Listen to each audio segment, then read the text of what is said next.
Tous les hommes qui voulaient l'épouser meurent mystérieusement. Partie 2. Diama a vu son père enterrer un paquet enveloppé de tissu rouge et noir dans sa case.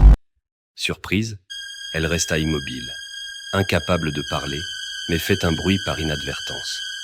Son père se releva brusquement, comme quelqu'un qui cachait quelque chose.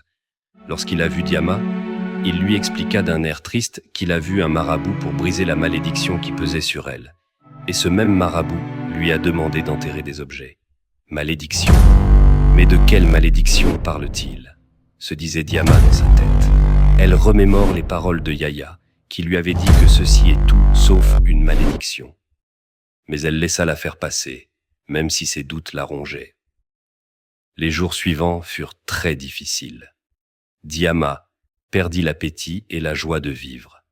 Elle s'enfermait dans sa chambre, incapable de trouver une solution à tout ce mystère.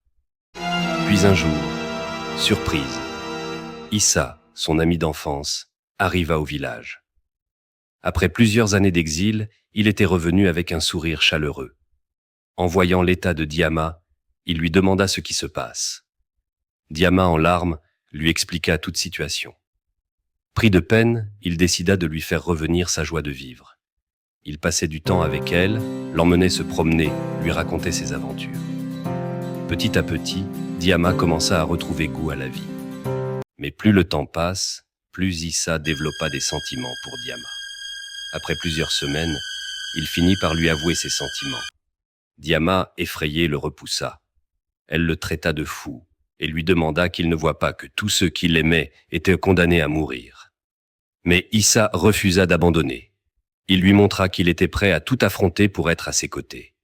Touché par sa détermination, Diama accepta finalement de lui donner une chance. Les préparatifs du mariage commencèrent. Pourtant, Diama ne pouvait ignorer cette peur qui lui serrait le cœur. La veille du mariage, alors qu'Issa dormait paisiblement dans sa case, un homme entra silencieusement avec un couteau à la main. Issa, réveillé par un bruit, se leva juste à temps. Il se battit avec l'assaillant et réussit à le désarmer. Quand il retira le masque de l'homme, il découvrit avec horreur qu'il s'agissait du père de Diama. Issa resta figé, choqué par cette découverte. Il réveilla tout le village et dénonça le père de Diama. Il avoua qu'il était le responsable de la mort des autres prétendants et qu'il était amoureux de sa fille. Il a développé des sentiments après la mort de sa femme. Diama était donc celle qui s'occupait de lui. Les anciens décidèrent de l'exécuter. Diama les supplia de le laisser en vite. Il reste son père malgré tout. Banni du village, il vécut seul avec ses regrets et de la culpabilité. Au fil du temps, il tomba malade et n'avait personne pour le soigner. La maladie était son seul ami et une mort atroce qui l'attendait. Diama, quant à elle, se maria à Issa, eurent 3 enfants et vécurent heureux. Abonnez-vous pour plus d'histoires.